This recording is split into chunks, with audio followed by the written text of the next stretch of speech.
এই মনে দেখ তোর জন্য কি বানিয়েছি, খাবি? কই দেখি তো কি বানিয়েছো। বন্ধুরা তোমরা এরকম ভাবে বাড়িতে বানিয়ে ট্রাই করে দেখতে পারো।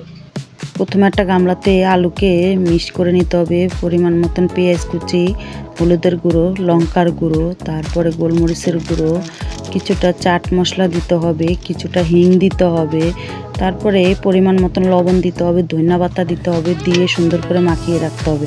তারপরে কিছুটা ময়দা, লবণ, জল দিয়ে মাখিয়ে একটা গোলা নিতে হবে। তারপরে রুটিটাকে সুন্দর করে এবার পাতলা করে তার উপরে ওই পুরটা দিতে হবে, দিয়ে এভাবে পুরো রুটিতে দিয়ে এইভাবে পিস পিস করে কেটে এইভাবে সুন্দর ডিজাইন করে তার উপর দিয়ে চেপে এইভাবে একটা ডিজাইন করে নিতে হবে। তারপরে সবগুলো হয়ে গেলে প্যানে তেল গরম করে একে একে সবগুলোকে উল্টে পাল্টে ভেজে নিলে হয়ে গেল সন্ধ্যার একটা টিফিনের রেসিপি। বন্ধুরা যা খেতে হয়েছে না, তোমরাও এভাবে বাড়িতে বানিয়ে খেয়ে আমাকে জানাবা। ভালো লাগলে লাইক কমেন্ট শেয়ার করো। বন্ধুরা তোমাদের জন্য এত কষ্ট করে ভিডিও করি, তোমরা একটু আমাকে সাপোর্ট করো।